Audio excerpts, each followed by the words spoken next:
Santé Gaïa en fait.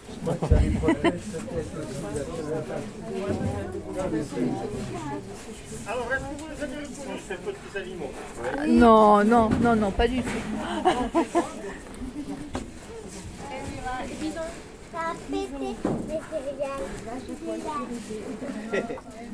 Oui, ça fait partie des bonnes idées aussi. Alors, c'est des bisons. Mais actuellement dans le monde, il y a deux bisons. Il y a le bison américain et le bison européen. Alors, dans notre parc, lequel nous avons? J'aurais Il dit y a quand même l'européen, un moi. gros indice, hein, quelque part. Les Pas poils, très non? loin d'ici. C'est pas les... Ouais. Amérique, ah oui, c'est Amérique. Alors, à âge égal, un bison américain est toujours beaucoup plus lourd que le bison européen. À l'âge adulte, le bison européen, la moyenne de poids, c'est 1000 kg, l'américain, 1200 kg. Alors, peu à peu, le bison européen a émigré vers l'Europe de l'Est et c'est en Pologne, juste après la Deuxième Guerre mondiale, que nos amis polonais ont retrouvé le dernier troupeau de bisons sauvages européens au nombre de 54 unités. Et à part... Oh ouais. Ah, c'est un régal. On pourrait le toucher presque. Magnifique. Oh putain.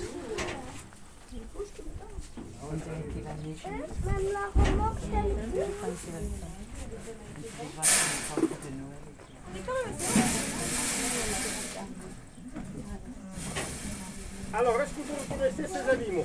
C'est Bambi. Alors, c'est pas des bambis, c'est des dingues.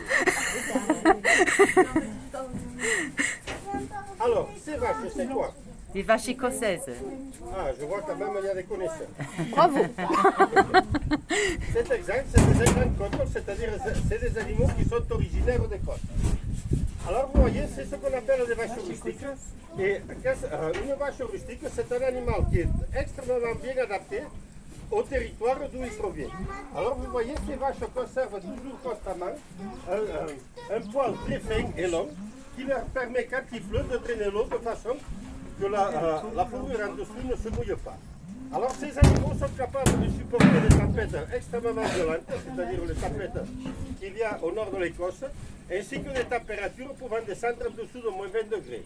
En peu de mots, ces animaux sont complètement capables de revenir à la nature du jour au lendemain, pourvu qu'on les laisse dans des pâturages qui sont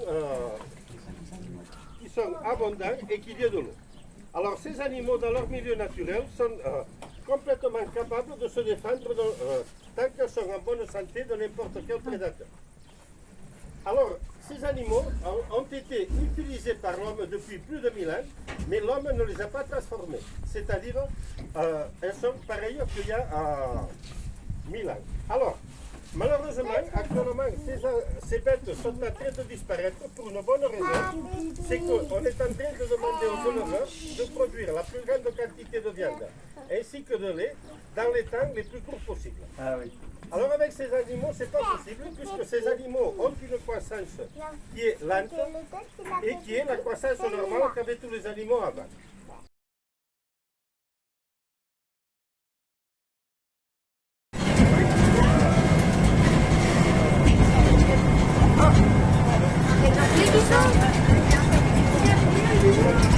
Oula.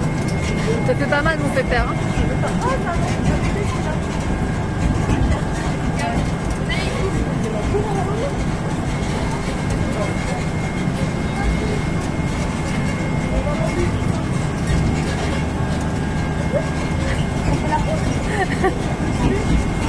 Tu vas bien? Oh, t'es tout beau toi. Oh, tu es beau. Oh, c'est parce que t'es beau en fait.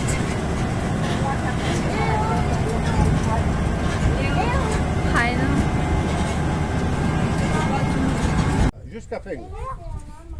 Alors il faut savoir que contrairement au bison, le petit bison quand il naît, il est tout petit. C'est un animal qui pèse entre 15 et 20 kg, c'est-à-dire un tout petit animal. Par contre, le petit bison, 4 heures après la naissance, est apte à suivre sa mère durant toute la journée, qu'elle fasse la distance qu'elle fasse et à la vitesse qu'elle aille.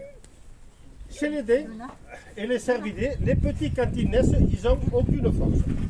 Et comme ils n'ont aucune force, la mère va les allaiter toutes les 2 heures mais va les cacher. Il va les cacher un peu n'importe où. C'est pour ça que vous pouvez vous promener dans les bois et trouver un petit cervidé. Vous penserez qu'il est abandonné. Surtout ne le touchez pas, parce que si vous le touchez, vous allez déposer votre odeur dessus.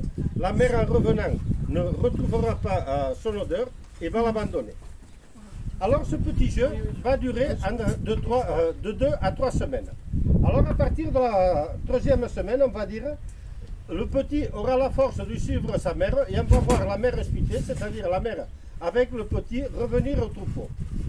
Mais contrairement à un autre animal qui se fait appeler Homo sapiens, les petits, quand ils arrivent dans le troupeau, ils ont une place totalement de façon automatique à la crèche.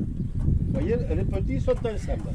Et c'est une crèche qui est pas mal bien organisée, puisque tous leurs repas leur seront servis à n'importe quelle heure et toujours à bonne température. Mais l'avantage le plus important quand les petits sont à la crèche, c'est que les petits vont pouvoir tester de leur mère et de toutes les autres mères. Alors cela est ainsi parce que dans la nature, comme souvent les mères se font prédater, si la mère vient à disparaître, c'est la cohésion du troupeau qui amènera le petit au sevrage.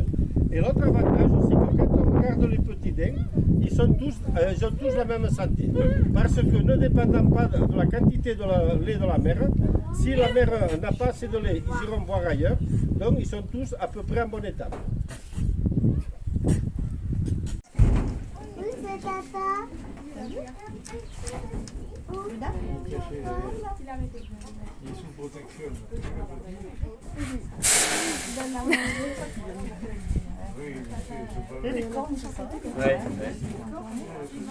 T'as pas bien visé. Alors là, nous sommes devant 4 bovidés. Alors il faut savoir que les bovidés sont des mammifères ruminants herbivores. C'est-à-dire que ça mange des prédateurs de la savane, et notamment de petits chatons qu'ils appellent le lion. Et leur qualité de berger, parce que c'est pas si facile que ça d'élever ces animaux dans la savane, notamment pour le fait que ces animaux doivent être surveillés 24 heures sur 24, c'est-à-dire tous les jours de l'année. Alors les Maasai mangent très peu de viande, pour une simple bonne raison, c'est qu'ils sont dans une région où il fait très chaud. Et comme il fait très chaud, ils ne mangent de la viande que pour les très grandes occasions. Quand ils savent qu'en peu de temps, l'animal va être consommé en entier, c'est-à-dire que toutes les parties de la bête vont être utilisées. À titre de comparaison, est-ce que vous savez le pourcentage que nous, peuples civilisés, consommons quand on tue un animal? Alors, le pourcentage 70 combien? 70 Alors on tue 2 animaux et on en consomme 40%. Oh, quelle horreur.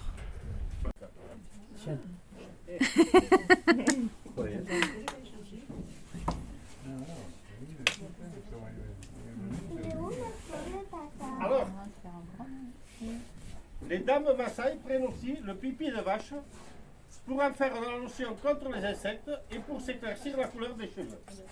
Alors si parmi vous, il y en a qui voulaient vous éclaircir la couleur des cheveux, je vais vous donner la formule mise au point par les belles italiennes au moment de la Renaissance. Et comme c'était le siècle des Lumières, elles ont...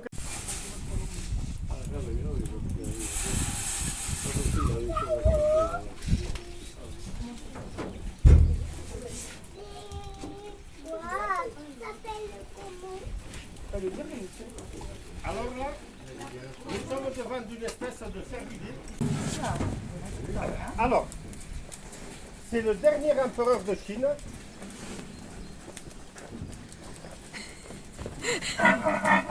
Oula.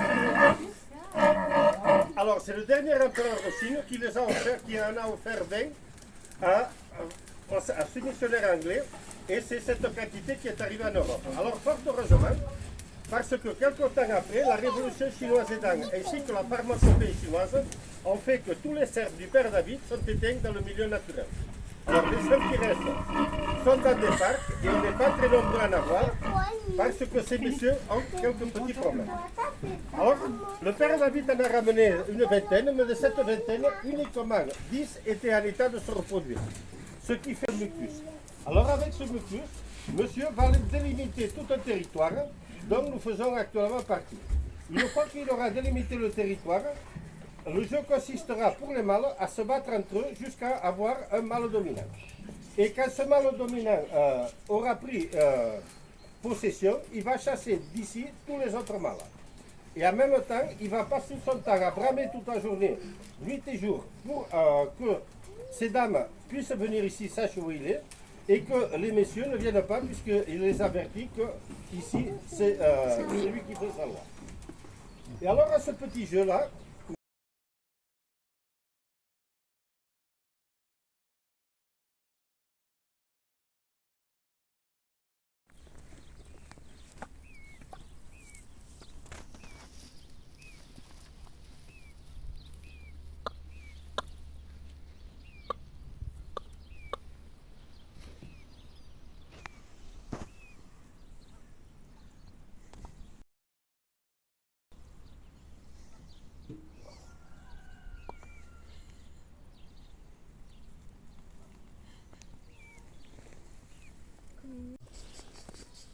Tout va bien. N'aie pas peur. Couvre tes bébés tranquille. Gratitude. T'as bien pondu, ma belle, hein?